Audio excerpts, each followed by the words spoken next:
Hello friends, வீடியோக்குள்ளே போகிறதுக்கு முன்னாடி நம்மளோட சேனலை சப்ஸ்கிரைப் பண்ணாதவங்க red colour subscribe button click பண்ணிக்கோங்க. பக்கத்தில் இருக்க பெல் ஐக்கானையும் கிளிக் பண்ணிக்கோங்க. ஹாய் ஃப்ரெண்ட்ஸ், எல்லோரும் எப்படி இருக்கீங்க? இன்றைக்கி ஒரு சூப்பரான சுவையான பாவக்காய் சிப்ஸ் எப்படி செய்கிறதுன்னு தான் பார்க்க போகிறோம். இது ரொம்ப ஹெல்த்தியானது, ரொம்ப டேஸ்டியாகவும் இருக்கும். இதை நம்ம எப்படி செய்யலாங்கிறத பார்க்கலாம் வாங்க. நான் பாவக்காய் இந்த மாதிரி ரவுண்டாக கட் பண்ணி வச்சுருக்கேன். ஸோ நீங்கள் இந்த மாதிரி விதையெல்லாம் ரிமூவ் பண்ணிவிட்டு ரவுண்டாக கட் பண்ணி வச்சுக்கோங்க. ஸோ நம்ம சிப்ஸ் செய்கிறதுக்கு நல்லா ஈஸியாக இருக்கும். அதுக்கப்புறம் இந்த பாவக்காயில் இருக்க கசப்புத்தன்மை போடுறதுக்காண்டி கொஞ்சமாக உப்பு போட்டுக்கோங்க. உப்பு போட்டுட்டு கொஞ்சம் தண்ணி விட்டுட்டு ஒரு 10 மினிட்ஸ் நல்லா ஊற வைங்க.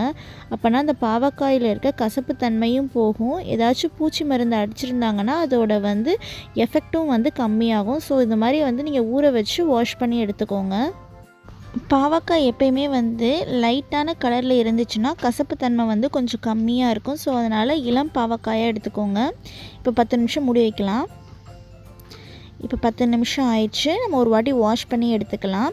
இதில் நம்ம உப்பு போட்டு தான் ஊற வச்சுருக்கோம். ஸோ அதனால் பாவக்காயில் ஃபுல்லாக உப்பு எல்லாம் சார்ந்திருக்கும். இப்போ நம்ம என்னென்ன பொருள் எடுத்துருக்கோன்னா கொஞ்சமாக மஞ்சள் பொடி எடுத்திருக்கேன். உங்களோட காரத்துக்கு தகுந்தாப்பில் மிளகாய் தூள் எடுத்துக்கோங்க. அதுக்கப்புறம் ஒரு டேபிள் ஸ்பூன் அளவு நான் கடலை மாவு எடுத்திருக்கேன். அதுக்கப்புறம் 1 டேபிள் ஸ்பூன் அளவு அரிசி மாவு எடுத்திருக்கேன். அதுக்கப்புறம் 1 டீஸ்பூன் அளவு கரம் மசாலா எடுத்திருக்கேன். இதுதான் தேவையான மசாலா பொருட்கள். இது எல்லாத்தையும் இப்போ நம்ம ஆட் பண்ணிக்கலாம். நான் உப்பு போட போகிறதில்ல. ஏன்னா நம்ம உப்பு போட்டு ஊற வச்சனால பாவக்காயில் ஃபுல்லாக உப்பு சார்ந்திருக்கும். ஸோ அதனால் உப்பு போட போகிறதில்ல. உங்களுக்கு உப்பு பத்தலாட்டி நீங்கள் ஆட் பண்ணிக்கோங்க. இப்போ எல்லாத்தையும் நம்ம ஆட் பண்ணி நல்லா கையால் நல்லா மிக்ஸ் பண்ணி விடுங்க. எந்த தண்ணியுமே ஆட் பண்ணாதீங்க. தண்ணி ஆட் பண்ணி பிசைஞ்சிங்கன்னா உங்களுக்கு பாவக்காயில் நிறைய எண்ணெய் பிடிக்கும். அப்புறம் உங்களுக்கு பாவக்காய் அந்த மொறுமொறுப்பு தன்மை இல்லாமல் போயிடும். அதனால் தண்ணி ஆட் பண்ணாமல் நீங்கள் அப்படியே மிக்ஸ் பண்ணிடுங்க. இந்த மாதிரி இப்போ நான் கொஞ்சமாக 1 டீஸ்பூன் அளவு லெமன் ஜூஸ் ஆட் பண்ணிக்க போகிறேன். பாருங்கள், நான் இந்த சைஸில் தான் எடுத்திருக்கேன். அப்போ அதோட புளிப்பு தன்மை நல்லாயிருக்கும்.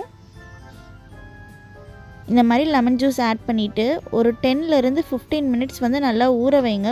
ஊற வச்சிங்கன்னா எல்லா மசாலாவும் அதில் சார்ந்துடும். அப்போ நம்ம வறுத்து எடுக்கும் போது நல்லா சூப்பராக இருக்கும். இப்போ ஒரு 10 நிமிஷம் மூடி போட்டு மூடி வைக்கலாம். இப்போ 10 நிமிஷம் ஆயிடுச்சு. இப்போ எண்ணெயில் பொரிச்சு எடுக்கலாம். கொஞ்சமாக ஒரு பாத்திரத்தில் எண்ணெய் விட்டுருக்கேன். எண்ணெய் சூடானதும் நம்ம எடுத்து வச்சுருக்க பாவக்காயை நம்ம ஒன்று ஒன்றா ஆட் பண்ணிக்கலாம்.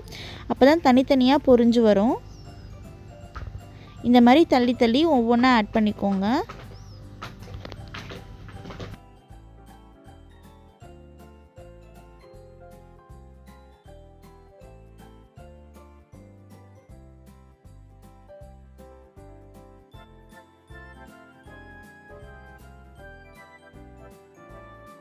இப்போ பாருங்கள், இந்த மாதிரி பொரிஞ்சு அதுவாக மேலே வந்த பிறகு நீங்கள் அடுத்த சைடு திருப்பி போட்டுக்கோங்க. அது வரைக்கும் நம்ம டிஸ்டர்ப் பண்ணாமல் இருக்கணும். லோ ஃப்ளேமில் வச்சு வறுத்தெடுத்துக்கலாம்.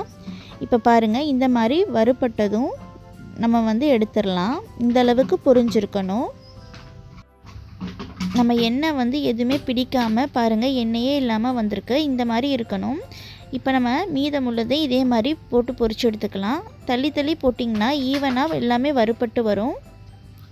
அவ்வளோதான், நம்மளோட சூப்பரான சுவையான ஒரு பாவக்காய் சிப்ஸ் ரெடி ஆயிடுச்சு. கண்டிப்பாக ஃப்ரெண்ட்ஸ் எல்லாருமே ட்ரை பண்ணி பார்த்து எப்படி இருந்துச்சுன்னு மறக்காமல் சொல்லுங்கள். நம்மளோட சேனலுக்கு புதுசாக இருந்தால் கண்டிப்பாக ரெட் கலர் சப்ஸ்கிரைப் பட்டனை கிளிக் பண்ணிக்கோங்க. பக்கத்தில் இருக்க பெல் ஐக்கானே ப்ரெஸ் பண்ணிக்கோங்க. இவ்வளோ நேரம் பொறுமையாக பார்த்ததுக்கு ரொம்ப நன்றி. நெக்ஸ்ட் ஒரு இன்ட்ரெஸ்டிங்கான வீடியோ சந்திப்போம். பை.